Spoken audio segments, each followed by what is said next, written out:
Solon Tsangaras on the Fishbowl once again. Uh-oh. Live from the Steel City Con as well. Live from the Zombie Mobile at the Steel City Con.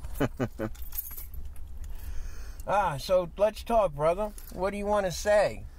Well, we're in correlation with the Living Dead weekend and Steel City Con. Yes, we are. What an event! People who aren't here are missing a great time. We're not going to name any names, but David Fairhead.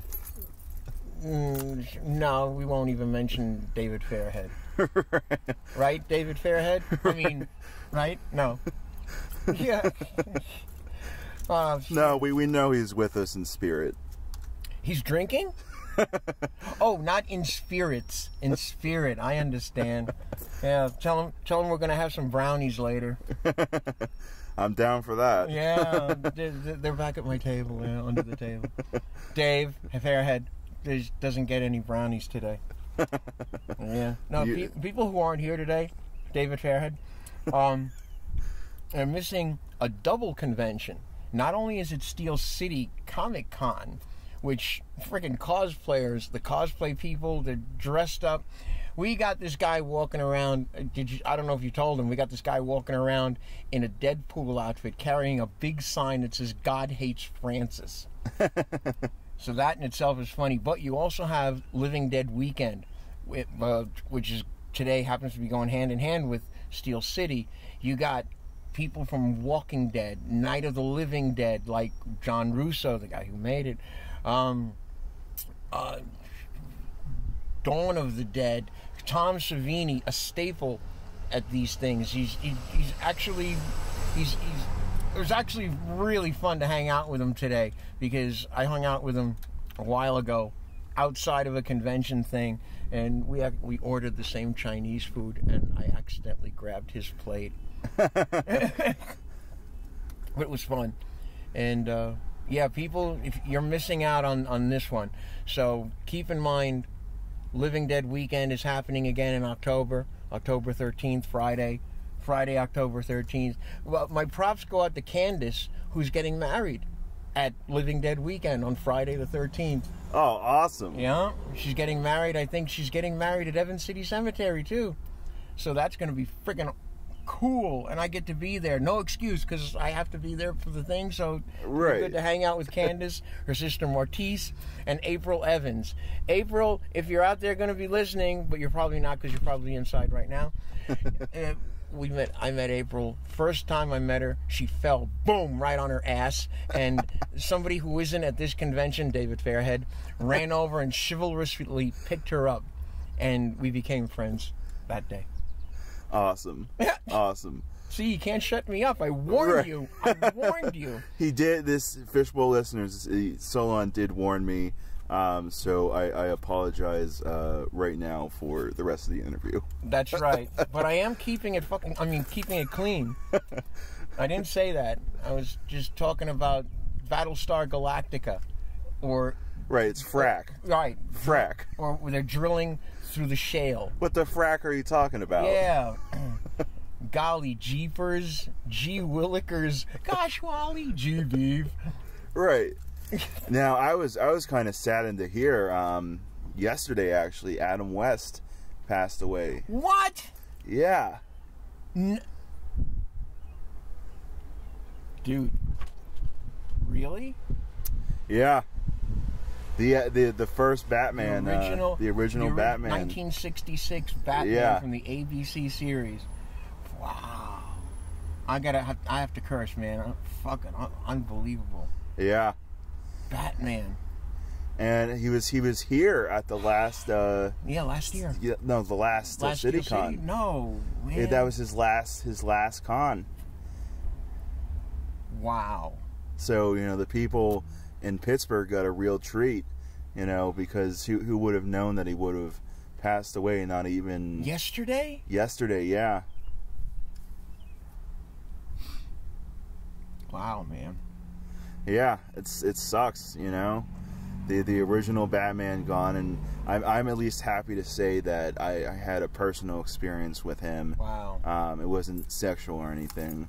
Not that you'll tell us anyway. Not that I'll tell you anyways, but you'll tell me later. We're off the air. Off the air, right? Yeah. You know, but you did the bat dance on your bat pole. Oh God! I'm sorry. I was just wrong. Well, it would be a fish pole, you know, not. Okay. We're fishing on that one. Right. Oh. And the fish puns just keep on coming. Did I give you a copy of my CD yet? Yeah, I got a copy of your CD and the book. And the fish will swim. Yeah, and right. The fish bowl. You should have that when you're having my interview. You should play that as an intro. When you say, and the fish will swim. Hey, that's about song about. I'll tell everybody that I wrote it about you before we met. Awesome. Yeah. See, I wrote Dave Fairhead. I wrote it about Sam Fisch before I met Sam Fisch, and I knew him, and because I knew I had a foretelling that you and I would be hanging out. So in 1979, I wrote, "And the fish will swim." It is that old, isn't it? It's a Fish Prophet. That's right. The Fish Prophet song by Queen. That's a stretch. Right. Yeah.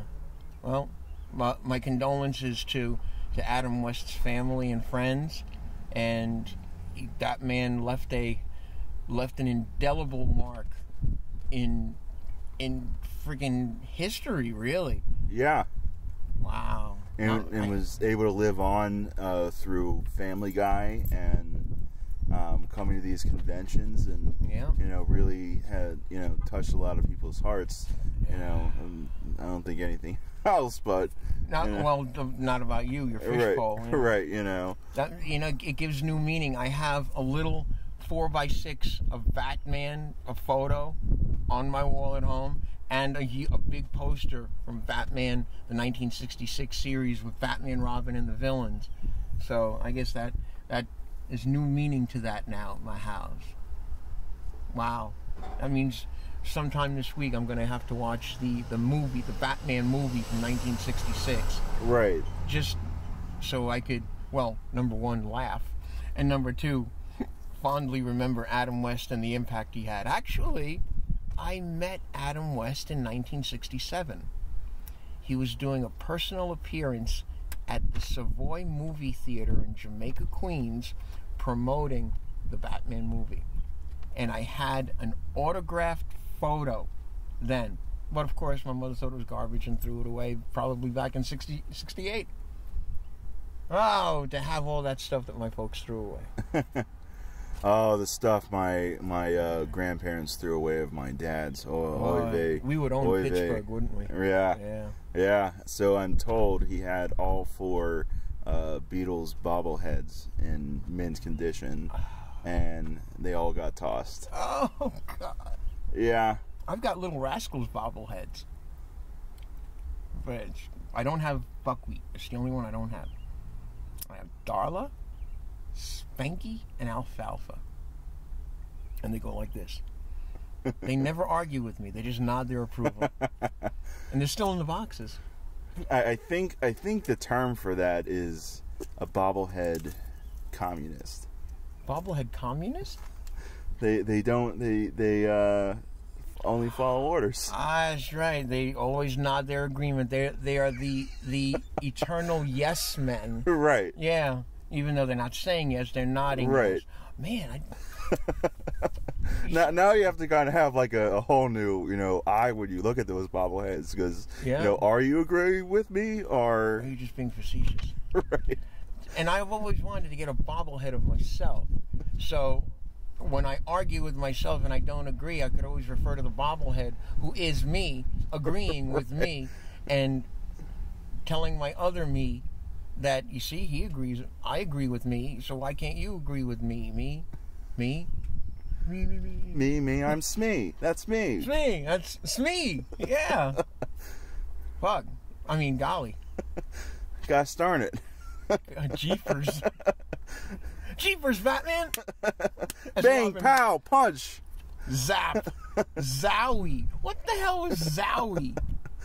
Oof. I can understand oof. And every time Robin got hit in the gut, it was oof. Right. And then there's that two-handed thing that he used to go like this. See this, folks? Watch, look. No, I'm not humping Sam. David Fairhead. Oh, what? Let's do some direction here. Let's talk about something other than your fish pole. Right. David Fairhead's pole. Or Brown. Oh. Let's talk about some of the guests that are here at the con. We have two Jasons, Steve Dash and CJ Graham. Yeah, from Six. From Six, Steve Dash, who's actually my favorite Jason installment, which is the part 2, Sackhead Jason. Yep. That actually, he's probably, aside from, what was it, Adrian was the original, the first Jason the Kid. Right. This was Jason, Jason as an adult. Right, Friday the 13th part 2. Before people knew him with the hockey mask, yeah, he had that potato sack. Now, I have all the action figures of Sackhead Jason. Really? I do. I have the box set that I've actually seen numerous times throughout dealer tables at the Steel City Con. I managed to pick mine up a while ago at one of the local comic book stores, Ides. Pittsburghers, go to Ides. Great comic book store. It's for a basement and 3 stories on top of that. Whoa! Of nerd heaven. Nice. What about your Conan? Oh yeah, yes. So my Fishbowl listeners already know that I am a huge Schwarzenegger fanatic. I'm probably the biggest. Get to the chopper. Get to the chopper. Yeah. It's not a tumor. I gotta tell you a story about that eventually. Okay. But yeah, I think I was instrumental in convincing you yesterday. Yes, because I was starting to walk around. I already have one of the Conan figures, and they're super rare. It's one of the I think it's the first Schwarzenegger NECA line that they came out with, which is why it's so rare. But I was walking, and I happened to stumble upon the Pit Fighter Conan figure, and which is super hard to find. They're all super hard to find, and Mr. Solon Tsangaras basically said, that's the one you need to get. That's going to go home with you, I said. It's going home with me, and sure enough, I said, 5 minutes later, he's walking back, and there it is. Like, there it is, I'm like, I'm going to do a little more walking around, and 5 minutes later, I'm like, no, that's mine. Yeah. That's mine. He walked around all right. He walked around my table, walked around to the dealer, and he walked around to his wallet, and suddenly it had a new home. Yeah, that's right. So there you go. Awesome. No regrets. No regrets.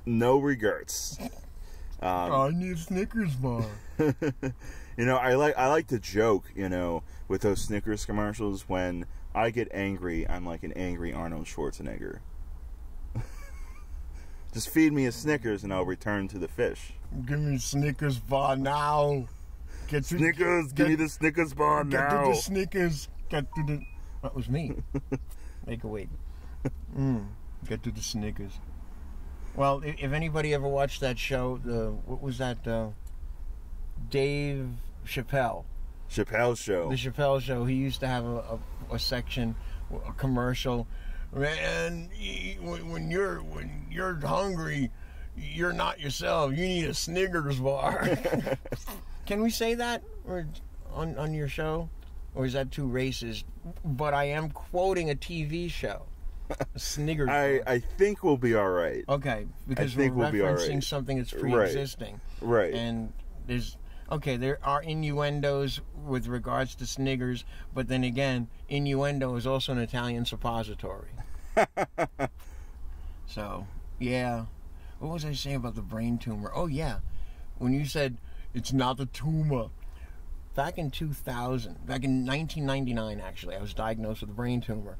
And I had headaches and stuff, and my doctor had called, and anybody that I spoke with would always quote Arnold from Kindergarten Cop. It's not the tumor. It's not the tumor. I must have heard that a gazillion times before the final diagnosis came in that it was a tumor. I actually took great pleasure in calling back everyone who said to me, remember when you said it's not the tumor? She says, yeah. Well, it is a tumor. I have a tumor. And they all thought I was joking, but I wasn't. But I thought it was funny anyway when I was telling them. It is a tumor. But eventually it got taken out. January of 2000, out in the tumor. And out in the tumor. Ha ha. And I don't have it anymore. Actually, they took the brain out and left the tumor because the tumor can grow. But then again, where would I get this? Where would I get this inimitable wit that I have that you are enjoying now with your Tascam recording device? If I had a brain. If I only had a tumor. No. All right, let's get back on track. Plenty of guests. We got Jason, the two Jasons. Two Jasons. We have Michael Myers, Tony Moran, yeah. We have Ken Forey, who I was able to snag a short interview with. Expect to be posted to the Fisch page in the coming weeks. Yeah, Galen Ross is there. Galen Ross. Yeah. Mr. Danny Hicks. Jake from Evil Dead 2. Yes. Now I also just did a second interview with, actually, that's not true. Now I did a third interview with Danny because I just talked to Danny and Cassie, who played Bobby Joe in Evil Dead 2 as well. Yeah, what the hell is with that? Ash went up there, his girlfriend got killed, everybody got killed, he got fucked up, and then he went back with another girlfriend who got killed, and then more people got killed, and he lost his hand, and then suddenly he was thrown into a time vortex, and he goes back to medieval days and Army of Darkness. Didn't he learn from the first time not to quote from the Necronomicon? Well, apparently not, because the pilot episode for Ash versus Evil Dead is he unleashes the Deadites through getting high on pot. What? What? All the more reason to get high on pot. Exactly. Otherwise, we wouldn't have Ash Evil Dead, right? Right. Wow. We wouldn't have the duration of this show if it weren't for Ash smoking a little reefer and unleashing the Deadites upon us and everything. What am I doing wrong? I don't see any Deadites. Well, not now. Maybe if I get home later, maybe I'll see Deadites. Trust me, I'm going to be seeing some major Deadites when I get home. Okay, I got some brownies. Oh, David Fairhead. Oh, I'm sorry, David. We're really, really brutalizing you here. Yeah, deservedly so. Well, not for any other reason than the fact that you're not here, and you can't defend yourself. Yeah, but he's going to be making that he's going to be banging on his phone, texting so viciously. Like we could see the viciousness in his thumbs as he's hammering away on the... We can hear him texting right now. Right. It's so loud. Okay, back to the guests. Back to the guests. Yes. We got somebody selling reefer. I don't know. We're bringing Deadites back. Right. You got a lot of people from Dawn of the Dead. A lot of people from Dawn. We have Jim Crute. We have Randy Kovacs, who's a former Point Park teacher. That's where I went to. Yeah, that's where I got my screenwriting degree from. And you need one of those nowadays, because I've been writing screenplays for a bit, and I'm about as dumb I guess you don't need one, but it was a fun experience. That's absolutely true. Oh, Marty Schiff is here also, and he was one of my former professors also. He's actually going to school to get his master's. Oh, awesome! Yeah. I'll have to bring that up when I go back in there and talk to him. Yes. Marty's there. You got a bunch of the bikers there. The blonde zombie Jeannie Jeffries is there. And I got a great photo. I think I got to give her a copy of my CD because we were exchanging goods and stuff. So figure a nice CD to really torture her. Yeah, and the fish will swim. Right. And the fish will swim in the fish bowl. Let's see, Joe Shelby, Nick Tallow, Lenny Lees, Machete Head Zombie. Mm-hmm. And of course, my Greek friend Tassos Stavrakis is there. Yeah, Tasso. Yeah. So I think Jeannie asked me, do you have a middle name? I said, with a name like Solon Tsangaras, do you really think my folks would have fucked up my life by giving me a middle name? But then I said to her, if I had a choice, I would like to have 2 middle names. Herbert Irving, for no other reason except for my initials, S-H-I-T. That would be good. Solon Herbert Irving Tsangaras. Yeah, I think officially right now, on the Fishbowl, I am announcing that I just developed 2 middle names. Herbert Irving. There you go. And the rest of the world is shit out of luck. That's right. Golly jeepers. Frack. And we're talking about digging through shale for natural gas. Yeah. I don't know if you experienced it, but when you're walking into the celebrity area to the left, there's this woman dressed in a bloody doctor's outfit telling people to come closer to see her experiment, her monster, and then the freaking thing jumps out at you. It actually startled me. Yes, folks, me, normally stoic, unstartleable, yeah, I got startled. And I went back and startled them by showing them my arse. Would I do that? Yeah. Yeah, you probably would. I probably would. Let's go. We got vendors. We got vendors. Come get your action figures. Like if you're a horror, before Sam gets them. Yeah, for real. I think I saw a King Kong McFarlane action figure. What? Box set. Thank God I picked it up for my birthday. At Ides again. Awesome comic book store. Where's that? It's like right about the end of the Strip District, going towards downtown. Okay. It's like right. Tell your PA people where it is, man. Yeah. Ides. It's downtown. If you're going towards the Strip District, it's at the beginning. Strip District, not the Stripper District. Not the Red Light District. Yes. The Strip District. Roxanne and all that. But it's a really awesome comic book store. They have, an endless amount of comics, an endless amount of collectibles, action figures, and whatnot. Until you leave there. Until I leave there. Yeah. Hell, one time they had a huge Terminator.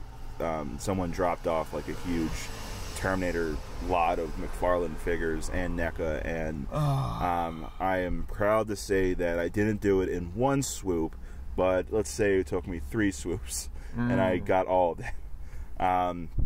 But they have great collectibles, action figures, comics, movies, Blu-ray, even music, CDs, records, all that stuff. Do they have Solon Tsangaras' Sofa Kingdom there? I am not sure, but next time I go there, I'll have to tell them I gave them a huge shout out on my podcast. That's and right. they better start carrying it, because Solon's going to stop in there next time he's in town. That's right. I'm also looking for the Kenner Alien. That one. I priced it. I went onto eBay. $400. I wish I still had mine from 1979. Whoa. Of course, you know where that went. If anybody out there who's got parents who think that all your stuff is junk that you don't need to have anymore, and how many people do you know that have gone down that road? You personally. Well, thank God, actually, my dad is the one who stepped in and was like, okay, nope, you're not throwing this stuff out. There you go. So, because he said, what happened to him is not going to happen to me. He said he made sure he found like a box to put all my toys in from a kid that my mom was so... Oh, no, not toys. Not toys. Collectibles. Exactly, go. Collectibles. And he put them all in a box, and I still have them.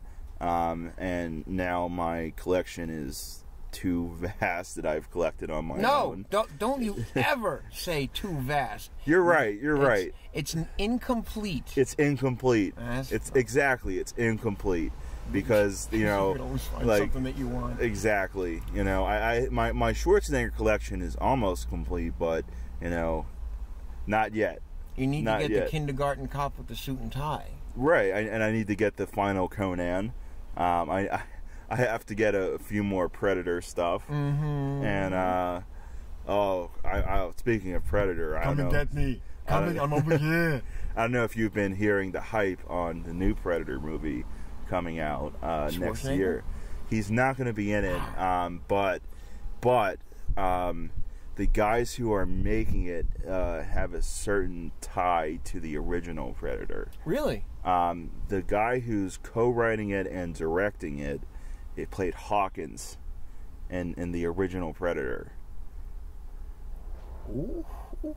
And the guy he's co-writing it with, the first guy's name is Shane Black, who also happens to be a Pittsburgh native. And Fred Decker, the guy he's co-writing it with, is responsible for the Monster Squad, Night of the Creeps. Oh, Night of the Creeps. House. You know, and Shane Black is responsible for, you know, the famous line, "I'm getting too old for this shit."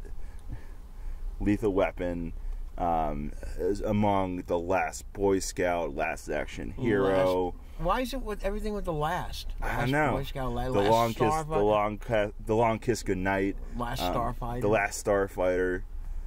The Last Boys. No, that's Lost Boys. The Last Stand. Schwarzenegger movie that came out a few years ago. Yeah. You know, Schwarzenegger made one movie that I will not watch a second time. That was the one where his daughter became a zombie. Oh, Maggie. Yeah, I saw it once, and who am I to? I'm a Schwarzenegger fan, and I have watched his movies a gazillion times. Each one has got a gazillion marks next to it from watching. I only watched that one once, and you see, I even had trouble remembering the name of it. Yeah, because it was too dramatic. I mean, you can't sit there and watch Arnold try to philosophize and be warm and sensitive. I mean, he was warm and sensitive enough in Kindergarten Cop. Right. And then he was warm and sensitive enough in Conan the Barbarian when Valeria died. Right. Okay, that's it. That's warm and sensitive Arnold. Not, oh, I have to save my daughter. I have to make sure that nobody kills her because she's already dead. No. And the more I'm thinking about it, the less I want to watch it a second time. Sorry. I did see that one. I also saw his new one, Aftermath, and that's like an even more dramatic turn for him than Maggie. Really? Is there action in it? Not really. He's getting old. He's getting older, and I think he wants to try and do still do some action, because that's what he's known for. But he also wants to shoes are bigger than this car. Right. Try and do some dramatic stuff, which he was governor. He was the governor. That's dramatic enough. I commend him for it, but I do want to see more action Arnold, like Arnold that we know. As Clint Eastwood said, a man's got to know his limitations. Right. And Arnold, more props to him for everything that he's done. His limitations are just freaking awesome action, even horror movies. Right. The Predator flicks. That would have been cool if he was in that one.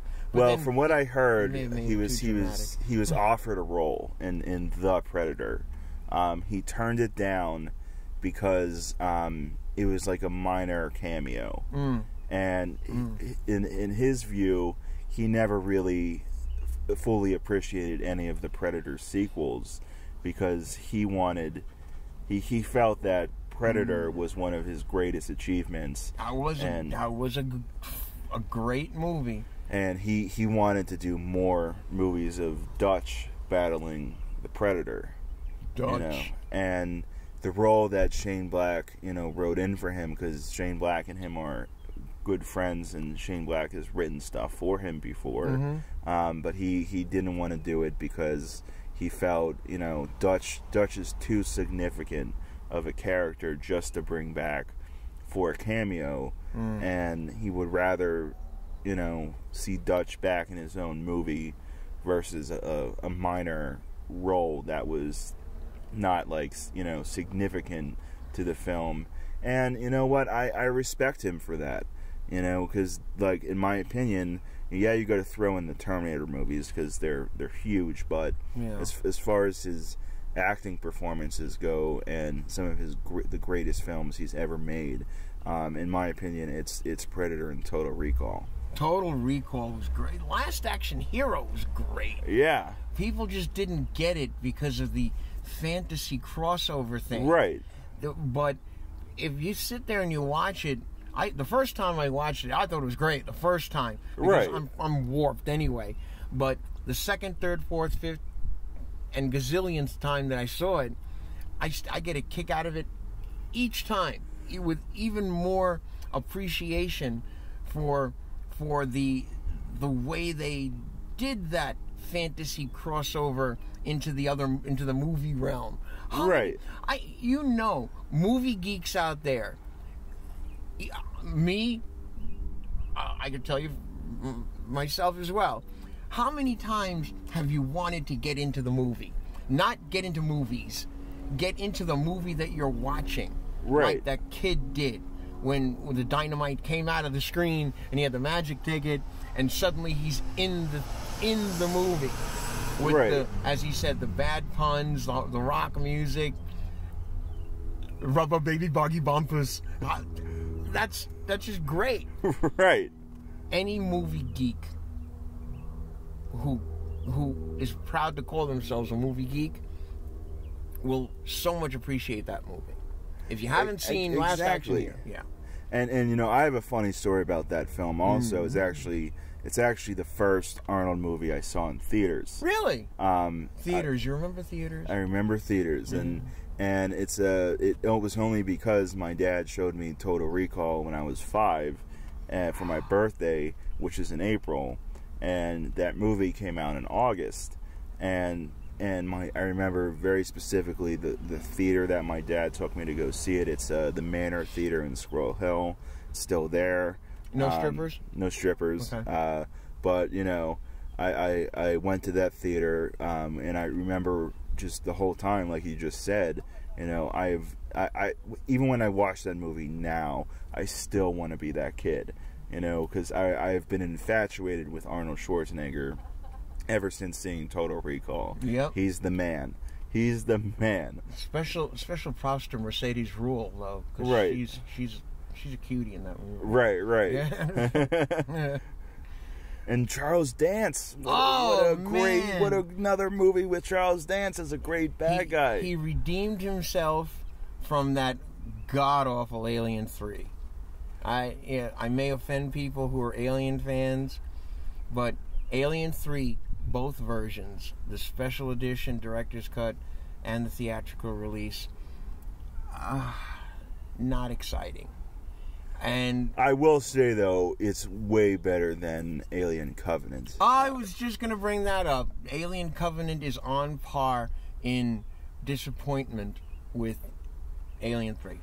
Yeah, I mean, I went to see that movie in theaters and high hopes. The trailer really ruined that movie. The trailer rocked. Right, the trailer rocked. The movie was terrible. The movie could have rolled. Yeah. I mean, I am shocked at, like, I mean, I was reading interviews with Ridley Scott saying how he knew he messed up with Prometheus and he wanted to try and I thought Prometheus was great. Yeah, now it's like I really like Prometheus, but I fucking hate Alien Covenant. The movie makes no sense. No sense whatsoever. Like, it's so predictable. It's so predictable. Where the hell is it taking place in the Alien timeline? I have no clue. You know, maybe they entered the Star Trek new universe, right? Where Kirk dies and Spock saves him. Right, and I call those Star Trek movies Star Trek Wars.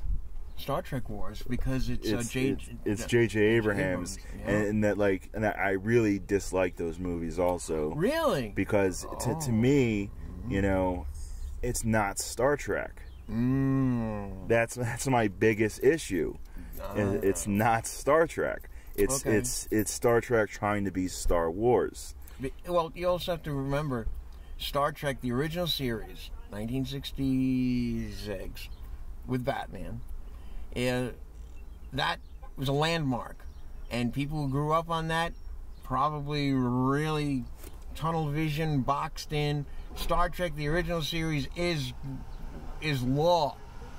But when the new ones came out, the J.J. Abrams ones came out, I looked at them with a little bit of reservation. But upon seeing them 7, 8 times, I really like them. I mean, I'm able to separate TOS, the original series, from the new stuff.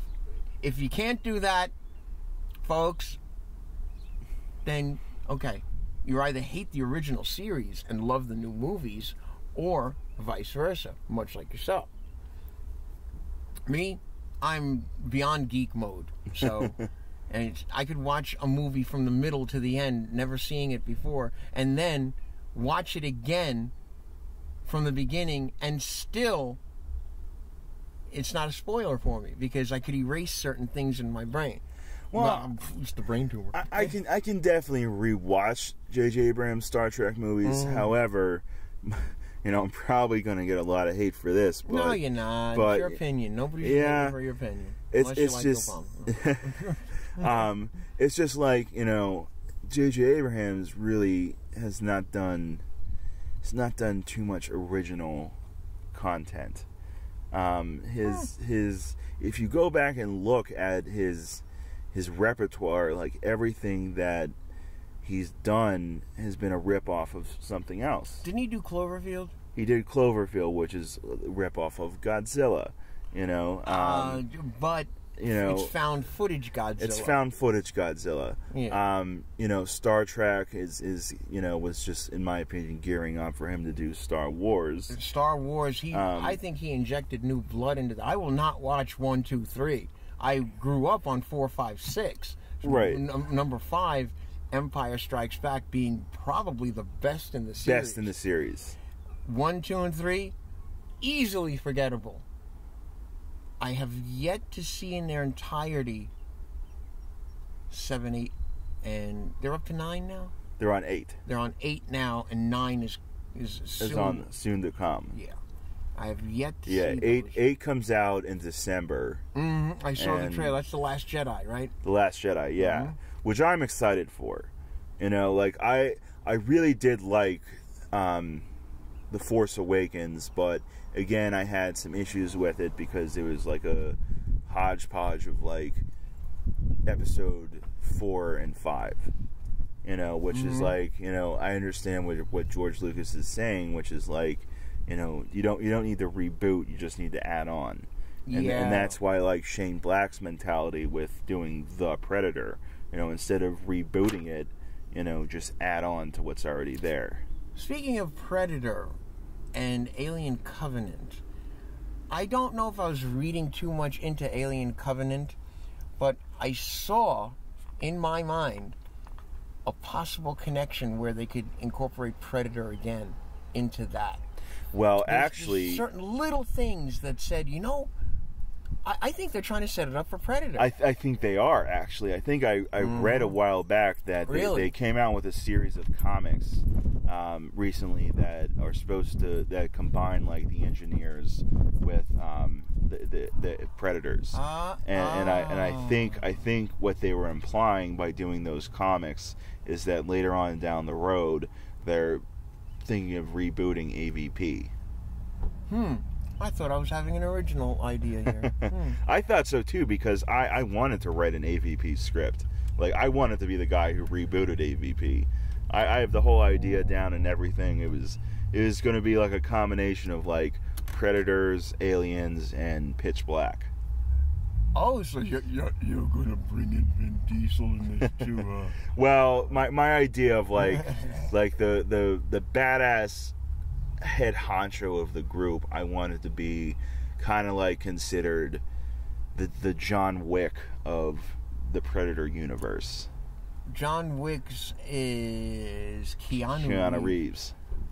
Every Keanu Reeves movie is I'm Constantine. I fight devil. Well, speaking of Keanu Reeves, I don't know if you knew or not, but this yesterday and Friday was National Bill and Ted Day.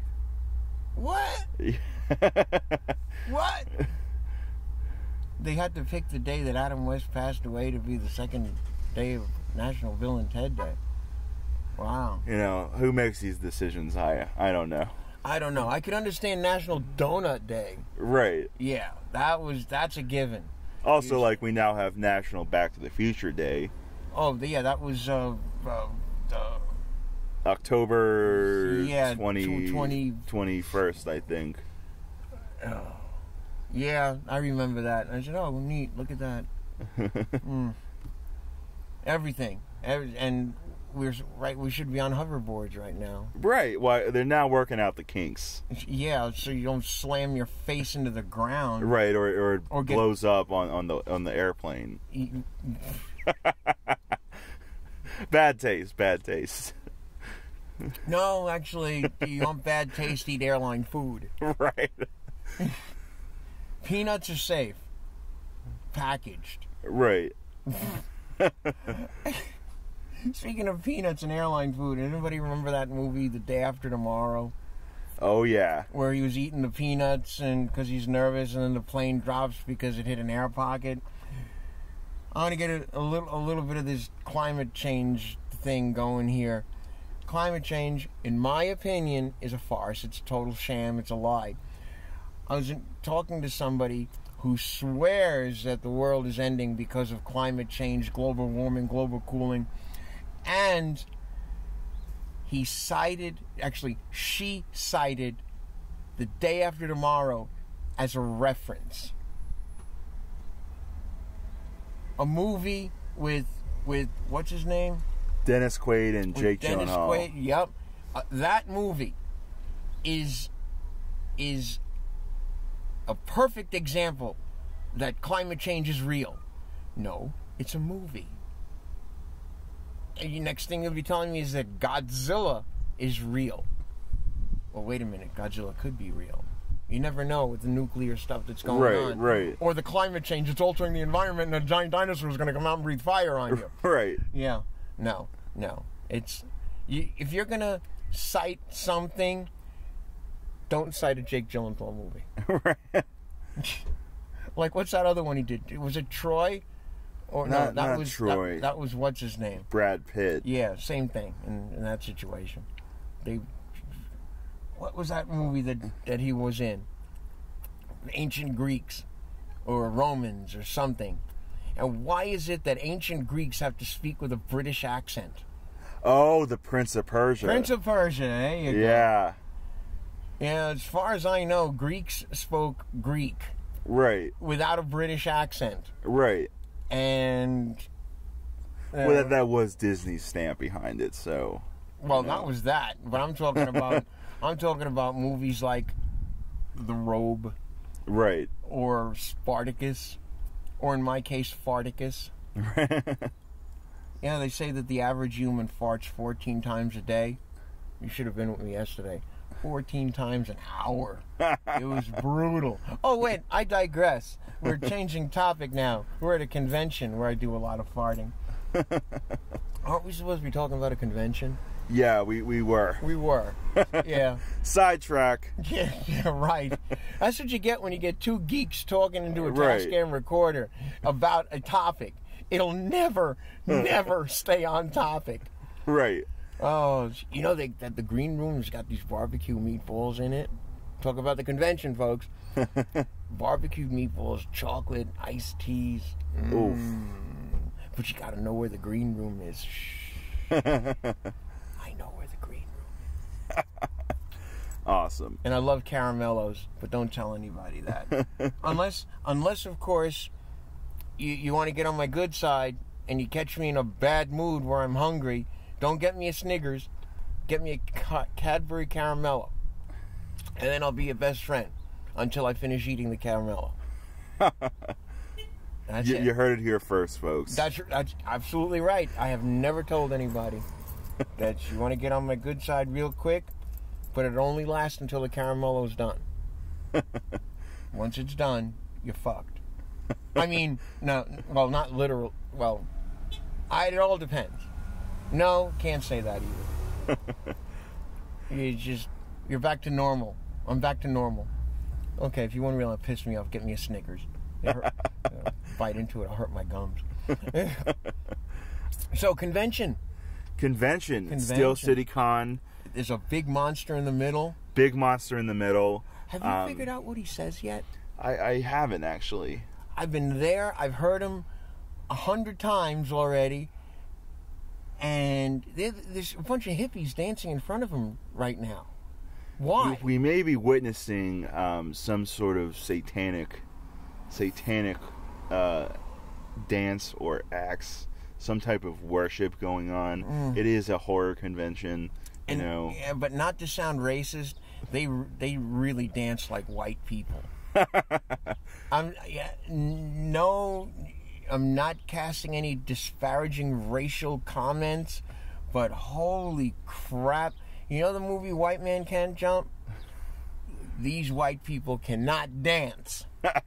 And speaking as a bass player, I think, in my opinion, you could thread a needle with the precision of my rhythm. And I can dance, and I'm white.